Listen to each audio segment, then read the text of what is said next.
ನಮಸ್ಕಾರ. ನಿಮ್ಮ ಸವಿಸಂಪು ಯೂಟ್ಯೂಬ್ ಚಾನಲ್ಗೆ ಸ್ವಾಗತ. ಇವತ್ತು ನಾನು ಮಂಡಕ್ಕಿ ಬಳಸಿ ದೋಸೆ ಮಾಡೋದು ಹೇಗೆ ಅಂತ ತೋರಿಸ್ತಾ ಇದ್ದೀನಿ. ತುಂಬ ಕಡಿಮೆ ವಸ್ತುಗಳನ್ನು ಬಳಸಿ ನಾನು ಈ ದೋಸೆ ಮಾಡ್ತಾ ಇದ್ದೀನಿ. ನೀವು ಒಮ್ಮೆ ಟ್ರೈ ಮಾಡಿ ನನಗೆ ಕಮೆಂಟ್ ಮಾಡಿ ತಿಳಿಸಿ. ಇಲ್ಲಿ ನೋಡಿ, ಈ ದೋಸೆಗೆ ಮಂಡಕ್ಕಿಯನ್ನು ಹೇಗೆ ಬಳಸಿ ನಾನು ಮಂಡಕ್ಕಿ ದೋಸೆ ಮಾಡ್ತಾ ಇದ್ದೀನಿ ಅಂತ ಗಮನಿಸಿ. ಇಲ್ಲಿ ನಾನು ಅಳತೆಗಾಗಿ ಒಂದೇ ಲೋಟವನ್ನು ಬಳಸಿದ್ದೀನಿ. ಆ ಲೋಟದಿಂದ 3 ಕಪ್ಪು ದಪ್ಪ ಅಕ್ಕಿ ತೊಗೊಂಡಿದ್ದೀನಿ, ಅಥವಾ ರೇಷನ್ ಅಕ್ಕಿ ಅಂತಲೂ ಹೇಳ್ಬೋದು. 3/4 ಲೋಟದಷ್ಟು ಉದ್ದಿನ ಬೇಳೆ,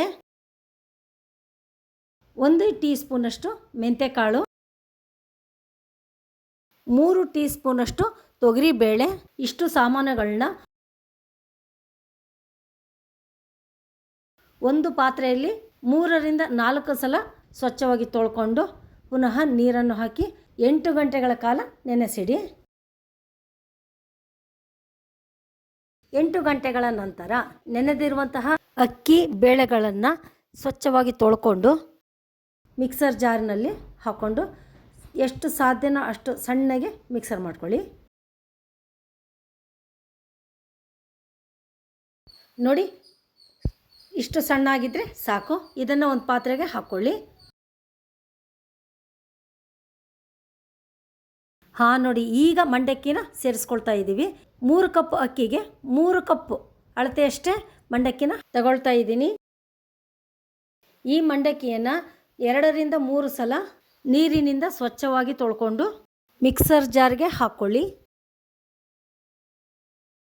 ಜೊತೆಗೆ ಮಿಕ್ಸರ್ ಮಾಡದೆ ಉಳಿದಿರುವ ನೆನೆಸಿದ ಅಕ್ಕಿಯನ್ನು ಈ ಮಂಡಕ್ಕಿ ಜೊತೆ ಸೇರಿಸಿ ಮೊದಲಿನ ಹಾಗೆ ಎಷ್ಟು ಸಾಧ್ಯನೋ ಅಷ್ಟು ಸಣ್ಣಗೆ ಮಿಕ್ಸರ್ ಮಾಡ್ಕೊಳ್ಳಿ. ಮಿಕ್ಸರ್ ಮಾಡಿಕೊಳ್ಳುವಾಗ ಅವಶ್ಯಕತೆಗೆ ತಕ್ಕಷ್ಟು ನೀರನ್ನು ಹಾಕ್ಕೊಳ್ತಾ ಎಷ್ಟು ಸಾಧ್ಯನೋ ಅಷ್ಟು ಸಣ್ಣಗೆ ಮಿಕ್ಸರ್ ಮಾಡ್ಕೊಳ್ಳಿ.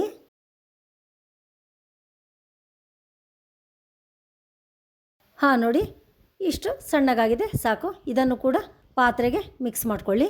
ಈ ಹಿಟ್ಟಿಗೆ ರುಚಿಗೆ ತಕ್ಕಷ್ಟು ಉಪ್ಪನ್ನು ಸೇರಿಸ್ಕೊಳ್ಳಿ. ಇಲ್ಲಿ ಉಪ್ಪು ಹಾಕಿದ್ದೀನಿ, ಆದರೆ ನಿಮಗೆ ತೋರ್ಸೋಕ್ಕಾಗಿಲ್ಲ. 1 ಟೀ ಸ್ಪೂನಷ್ಟು ಸಕ್ಕರೆ ಹಾಗೂ ಸೋಡವನ್ನು ಕೂಡ ಈಗಲೇ ಹಾಕ್ತಾ ಇದ್ದೀನಿ. ಯಾಕಂದರೆ ಮಳೆ ಬಂದಿರೋದ್ರಿಂದ ಚಳಿಯಾಗಿದೆ, ಹಾಗಾಗಿ ಹಿಟ್ಟು ಬೆಳೆಯೋದಿಲ್ಲ. ಹಾಗಂತ ಅಕ್ಕಿ ಮಂಡಕ್ಕಿ ಎಲ್ಲ ಮಿಕ್ಸರ್ ಮಾಡಿದಾಗಲೇ ಉಪ್ಪು ಸಕ್ಕರೆ ಜೊತೆಗೆ ಈ ಸೋಡಾನು ಸೇರಿಸಿ ಮಿಕ್ಸ್ ಮಾಡಿರ್ತೀನಿ. 8 ಗಂಟೆಗಳ ನಂತರ ಮಿಕ್ಸರ್ ಮಾಡಿದಾಗ ಅರ್ಧ ಪಾತ್ರೆ ಇದ್ದಂಥ ಹಿಟ್ಟು ಈಗ ತುಂಬ ಆಗಿಬಿಟ್ಟಿತ್ತು, ಅಷ್ಟು ಚೆನ್ನಾಗಿ ಬೆಳೆದಿತ್ತು.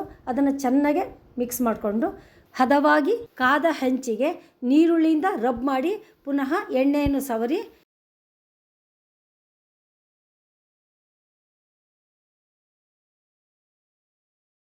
ಹಿಟ್ಟನ್ನು ಹಂಚಿನ ಮೇಲೆ ಅಗಲ ಮಾಡ್ತಾ ಬನ್ನಿ.